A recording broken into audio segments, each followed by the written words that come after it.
What's good, y'all? It's your boy Ross back at it again with another video. So I'm gonna check out, did WWE drop the ball with Samoa Joe? Short answer, yes.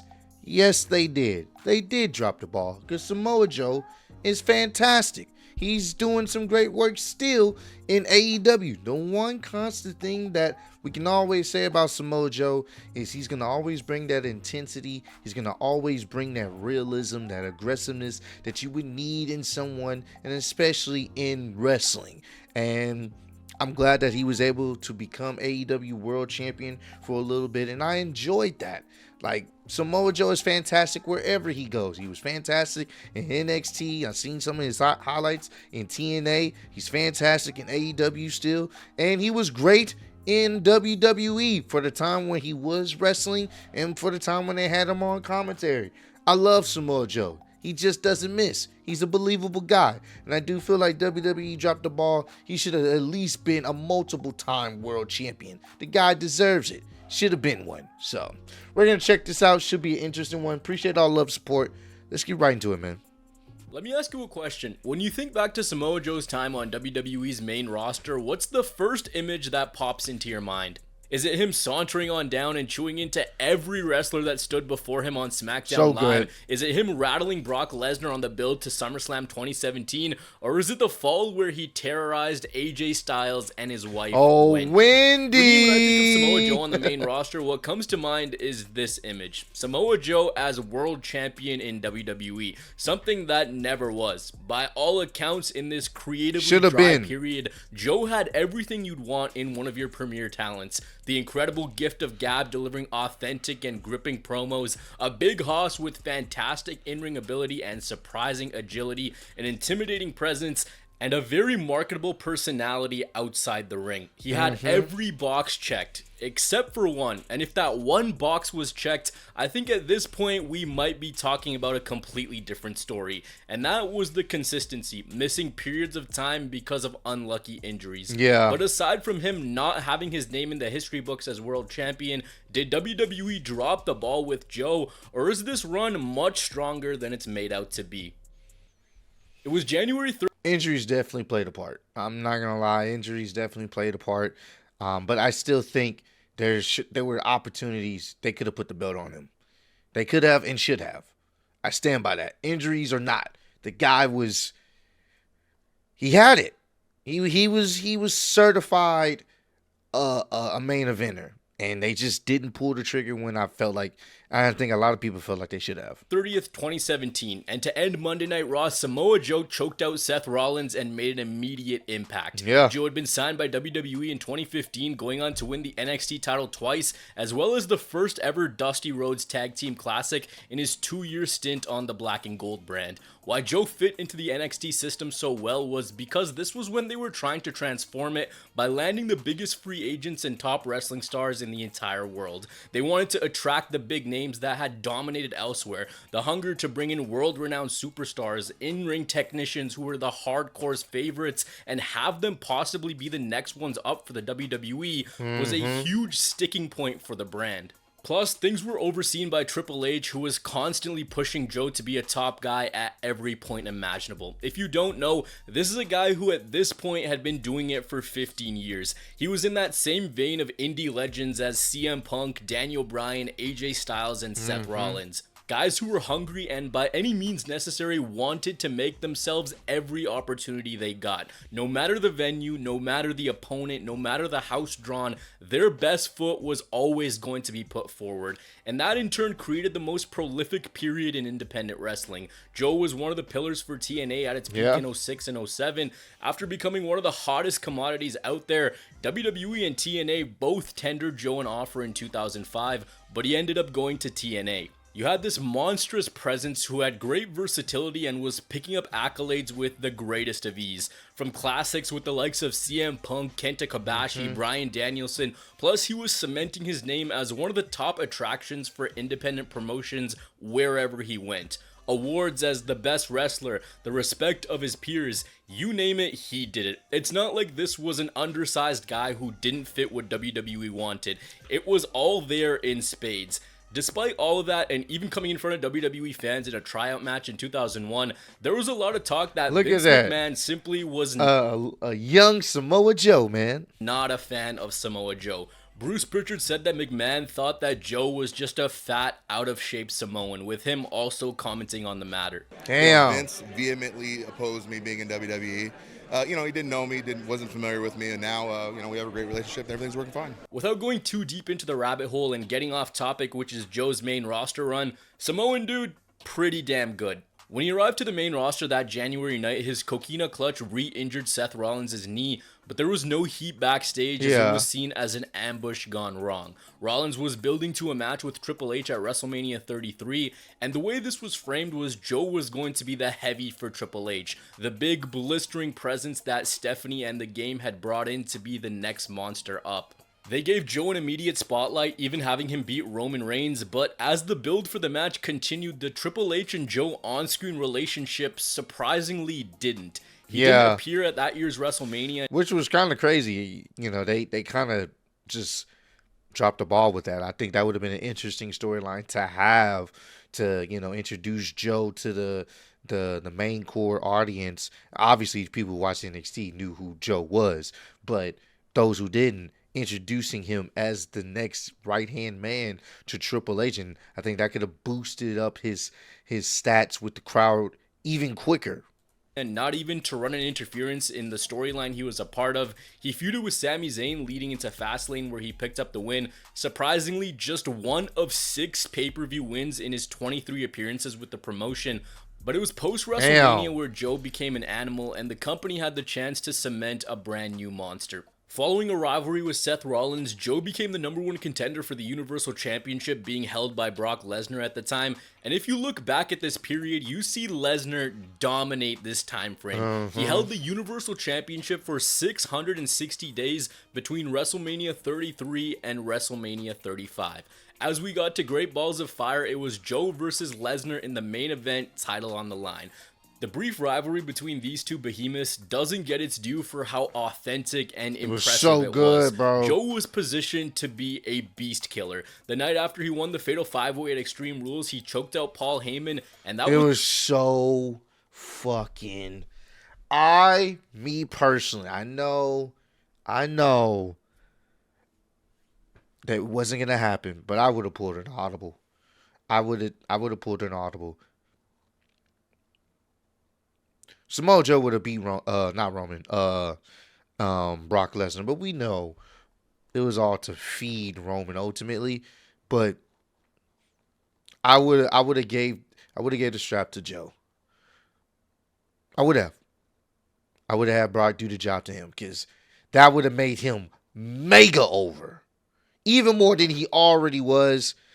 At some point, it should have happened, bro. If there's anybody that you could have believed was going to actually beat Brock, Samoa Joe was your guy. Was the selling point of this rivalry. If Joe locks in the coquina clutch on Brock Lesnar, it's curtains, with the two having a locker room clearing brawl, and then Joe choking out Brock a few weeks later. Yeah. The build was very well done. Joe got elevated very quickly, and it legitimately felt like Brock had a badass who could hang with him. Bro, it was this little interview they had, backstage interview, was so good. He's like, bro, I'll find you right now. Where you at, Brock? Where you at, Brock? What's up? Oh, my God. This was so good. There were some gems. Vince had some gems on his hand. He just didn't expound on these gems. And take him down. The Great Balls of Fire match felt very raw. Not a classic. It wasn't really in that great territory either. It was short at only 6 minutes and 25 seconds. But Joe had the chance to shine. A pre-match beatdown as he slammed Lesnar through the announce table, and Lesnar sold this very hard. Joe even tried to get the upper hand by hitting a low blow, but it ended rather unceremoniously with an F5, and that was it. Joe's revealed... That was so anticlimactic. That once he started getting that offense in and then trying to cheat, I was like, oh, yeah, bro, he's most likely not going to win this. And the way they had him beat, I was just like, oh, yeah, okay. All right, well, this ain't going nowhere. That Brock wants to be in a scrap when he's wrestling, with the two having an unspoken gentleman's agreement that the matches would be all-out fights. And you could tell Brock enjoyed working with Joe, because as we saw at WrestleMania 32, if he doesn't care for you, he won't engage. Yeah. Great Balls of Fire legit felt like the night where Samoa Joe could have became the Universal Champion. And it's one of those nights that we all look back at and think of the prospect. What if? What if they just pulled the trigger that night? It's not like there was some mega match lined up in the immediate future, and for the few months that Joe had been on the main roster, it was enough of a sample size to create a brand new monster by him toppling the Beast. Yeah. Kind of similar to how they made an immediate impact with Brock Lesnar in 2002. Joe would have been the monster that was so violent, so unbeatable that no one could hang with him before someone finally emerged. But it wouldn't be. I think this being the time where Roman had his mega push and the fixation with only doing him and Brock really plays into this. Yeah. At this time, the Universal Championship was still relatively new, and as much as you needed the title to have credibility, you also needed someone who was present. The title had debuted just under a year before this and was in a huge holding pattern. A lot of people, when the thought of Joe winning here is brought up, still bring up the future injuries, saying that you can't put a title on a guy who's injured. He wasn't injured here, and I think people confuse what happened later with this same timeline. The build for this was genuinely so well done. As we got to Brooklyn for SummerSlam, he was part of an exceptional Fatal 4-Way. This was where fun. All the heavy hitters on Raw came together to This was destroy fun. the Barclays Center and give us an absolute classic. Fun. On the road to SummerSlam, Joe delivered this simple but cold line to Brock Lesnar. Hey, you look at me when I'm talking to you. or we can straighten this out right now. So he was so he's so good, bro. Oh, he was so good, bro. I legit still wanted him to win here. I just wanted him to win. He's so good. As the WWE's second biggest show wrapped up, WWE was dead set on keeping the title on Lesnar, as none of the other three picked up the win at SummerSlam. You even had a hot Braun Strowman who was killing it, but WWE didn't strike while the iron was hot. Nope. For Joe, this is where the body started to take a hit, derailing any possible momentum he could have had multiple times over. First, it was a knee injury that kept him out from August of 2017 to October of that same year. When he came back, WWE was building to Survivor Series, where he was on a stacked Team Raw with Triple H, Kurt Angle, Braun Strowman, and Finn Balor. He was eliminated by John Cena, nice little UPW tie-in there. When he came back, he was still featured. It's not like the brass sent him to the main event of catering. He was still getting title matches and still choking guys out. But once you start from zero, it takes time to build, and 2 months after coming back from the knee injury, he got hurt again in January of 2018, missing yet another WrestleMania. A WrestleMania resume that's downright sad. 33, he wasn't booked. 34, he was injured. 35, he had a 58-second match. Jeez. 36, he was injured again. Jeez. And 37, he was a commentator, and we got Paunch Joe. Following the big Oh, show, he yeah, I came back remember to a that. thunderous pop, and WWE kept him very busy. At this time, they were building to the Battle of the Samoan Joes at Backlash, but Roman Reigns couldn't wrestle Joe just yet because we had the greatest Royal Rumble taking place beforehand, so they put Joe in the Intercontinental title picture, where he unsuccessfully challenged Seth Rollins and Finn Balor in a ladder match. And at the same time, he was moved from Raw to SmackDown in the Superstar Shakeup. As Joe switched brands, this was where he'd have some of his most memorable work for the company. First competing in the Money in the Bank ladder match, but then putting his eyes on the big prize, as we got a 4-month rivalry between him and the WWE Champion, AJ Styles. I find this juxtaposition very interesting because if you look at things, the phrase, "if Vince didn't create you, he will destroy you," was one that reigned true a lot of this time. That he just pulled the rug out from guys who didn't fit his mold for what a WWE star should be. It's more impressive how he fell in love with AJ and he instantly dominated the company. It's truly amazing how AJ won over Vince in such a short amount of time.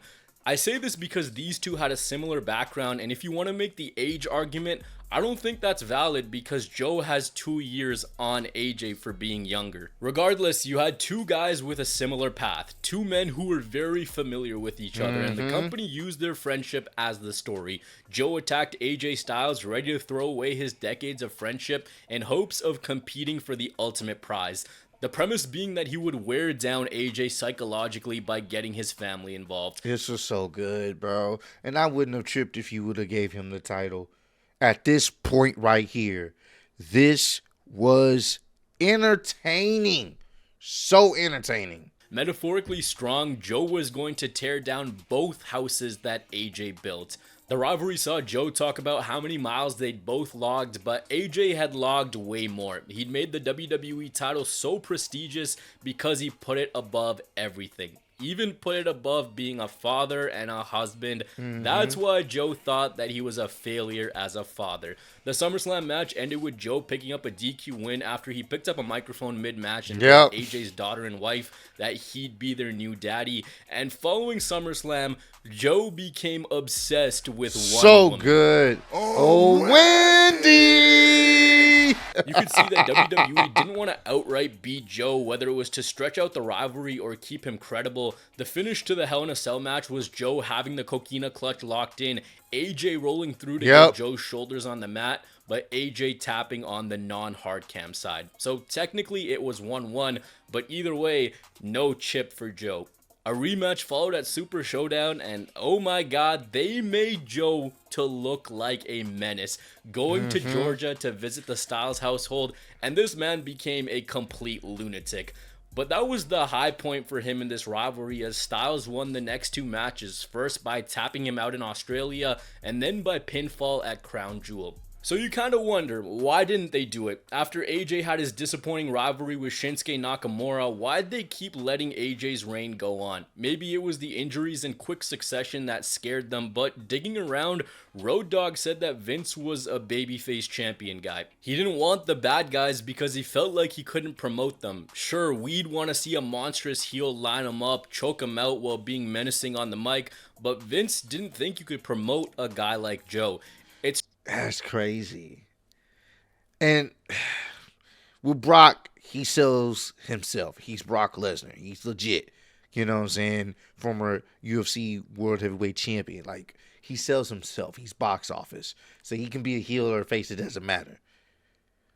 But, what? I'm so confused because he was able to sell heels back in the day. I don't know why he couldn't have did it now. Like, I'm confused on that. That's a crazy logic. You can still have your top guy be a bad guy. Because guess what? People are going to want to pay to see the bad guy lose. At one point, Seth was the champion. He was a chicken shit heel that can actually go in the ring from time to time. He was the top guy. I don't know. I don't know, man. That just sounds like a cop-out to not want to put the title on him because you're afraid of maybe potential injuries or maybe he doesn't give the true look of a world champion. I don't know. It's strange because, like I said earlier, Brock Lesnar, a heel champion, consumed so much of WWE programming, and they'd already done the title switch with Roman at the same SummerSlam Joe competed for the WWE Championship. So if you wanted to have your babyface champion, then Roman was the guy. Looking at AJ's title reign, if they would have given Joe a chance, it would have been refreshing, but Kofi Mania also plays out differently. If Bryan doesn't beat AJ, it might not happen at all. I want to make this abundantly clear. They were still showcasing him. It's not like Joe wasn't getting his opportunities. I hear that all the time. WWE fumbled Samoa Joe. WWE didn't know what to do with the guy. That is completely not true. I think now looking at it, when you're featured as he was featured, but I'm gonna still say they fumbled him because he should have been a world champion. Some people don't ever get to that point of being a world champion. Samoa Joe should have been a WWE world champion. That's why I say they still fumbled him. Yes, he was still in high profile segments, high profile feuds. Yes, he was on the show regularly. But he should have been a world champion. I'm sorry. The guy has everything you would need to be in a world champion. And he's believable. He can talk real well. He's violent, aggressive. And he comes off cool. And he has a good theme song that people, Joe, they can chant with him. Like, they dropped the ball. That's just my personal opinion. Yes, they had some good things for him. But as becoming world champion, they dropped the ball. Prominently as he was, That is not a fumble. Yes, he should have been WWE champion, but just because you don't achieve a goal that only few men have doesn't mean you failed, and that doesn't mean that they didn't push you. Over the next bit, Joe continued to get the spot. I get what he's saying. That's a fair point. But there's certain people that definitely should have been champions or should have had that moment. Joe's one of them. That's why I'm going to say that. Spotlight. Once again competing in the 5-on-5 Survivor Series match, this time for SmackDown. He was involved in a very personal feud with Jeff Hardy where Joe's talents was good were on too. display as the company used Hardy's past as fuel for the So Destroyer, good. and he even competed for the WWE Championship in the Elimination Chamber match the following year. Hey, do me a favor. Why don't you act like this is an AA meeting and you shut your mouth while I'm sharing with the group? Following this, he won the first of 2 United States Championships in that same year. The reign lasted in a brief rivalry for the WWE Championship against Kofi Kingston. He lost at Extreme Rules and then the Smackville live event. In the summer, there was a storyline where Roman Reigns was being targeted by a mysterious attacker, with Joe being one of the suspects, competed in the King of the Ring, and as that year came to an end, came another injury. This time, a broken thumb. After a brief run on commentary, Joe started to get plopped back into storylines in early 2020 against AOP and Seth Rollins. I remember this. But in a commercial shoot, yes, a commercial shoot, the snake-bitten Samoa Joe was on the shelf again, this time in a table break gone wrong.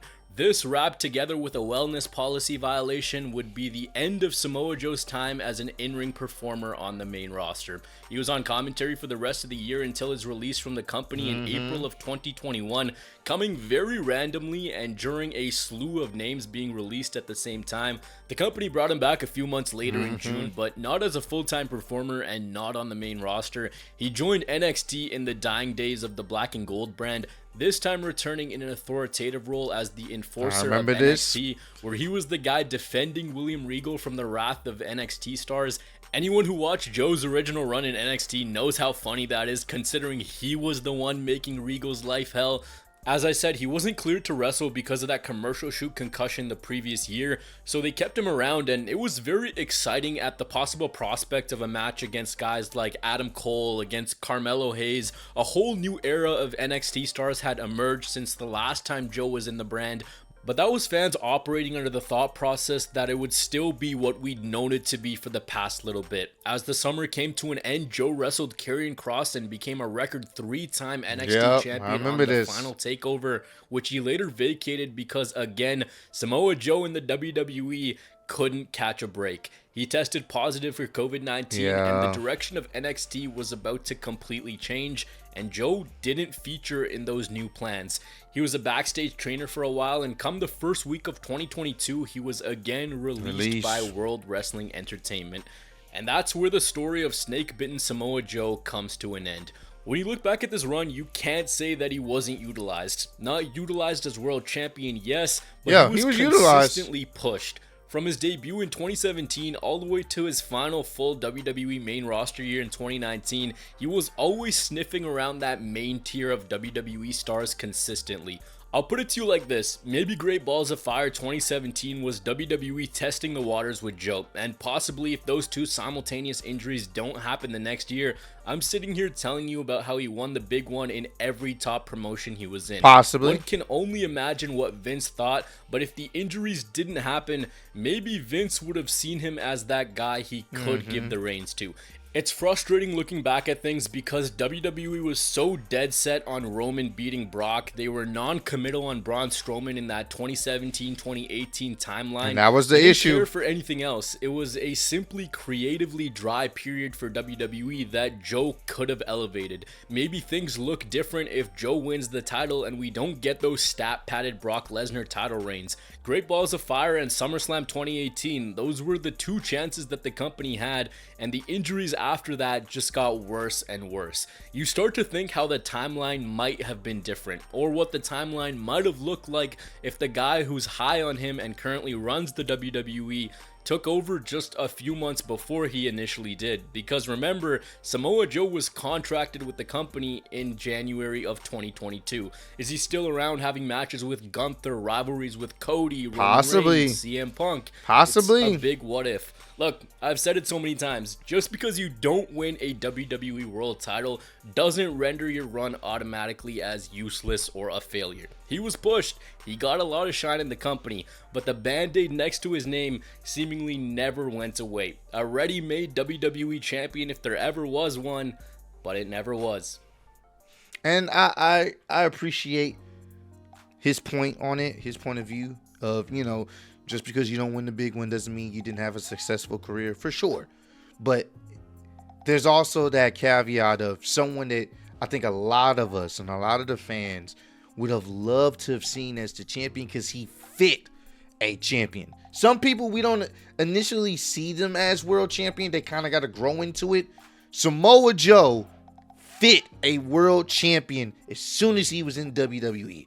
The way they presented him in NXT and when he got to the main roster, he fit the mold of a WWE world champion.